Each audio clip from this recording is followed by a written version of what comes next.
7 சகோதரர்களும் ஒரே சகோதரி. புத்தன் போதனையுடன் ஒரு வாழ்க்கை பாடம்.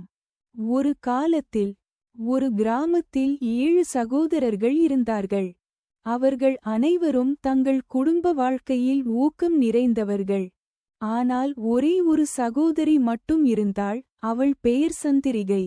தங்கை மீது அவர்கள் அனைவருக்கும் அன்பு இருந்தது.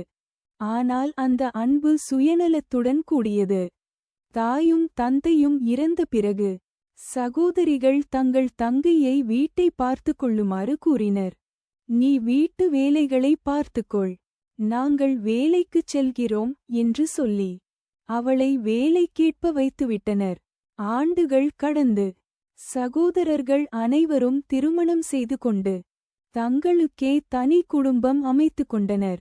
ஆனால் தங்கை மட்டும் வீட்டில் ஒரு வேலைக்காரி போலவே இருந்தாள். ஒருநாள் அவள் உள்ளத்தில் வலி வந்தது. ஏன் இவர்கள் என்னைப் பற்றி யோசிக்கவில்லை? ஏன் நான் மட்டும் இங்கே இழுக்கப்பட்டு இருக்க வேண்டும்? அப்போது ஒரு புத்தர் சந்நியாசி அந்த கிராமத்துக்கு வந்தார். சந்திரிகை அவரிடம் தன் வாழ்க்கையின் துயரத்தை பகிர்ந்தாள். புத்தர் மெதுவாக புன்னகையுடன் சொன்னார், நீ மற்றவர்களுக்கு எவ்வளவு கொடுத்தாலும் அவர்கள் உன்னை நினைக்கும் அளவு தான் உன்னிடம் திரும்ப வந்து சேரும். தர்மம் என்பது தாராளமாக கொடுப்பதில்தான் இல்லை, அதை புரிந்து கொள்ளக்கூடியவர்களுக்கு கொடுப்பதில்தான் அதன் மெய்யர்த்தம் இருக்கிறது. சந்திரிகை விழிகள் கலங்கின. அவர் புத்தரை வணங்கி அந்த வீடு விட்டு வெளியேறினார். பிறகு ஒரு புத்த மடத்தில் சேர்ந்தாள். ஆன்மீக ஞானத்திலும் தியானத்திலும் தன்னை நிலைநாட்டினாள்.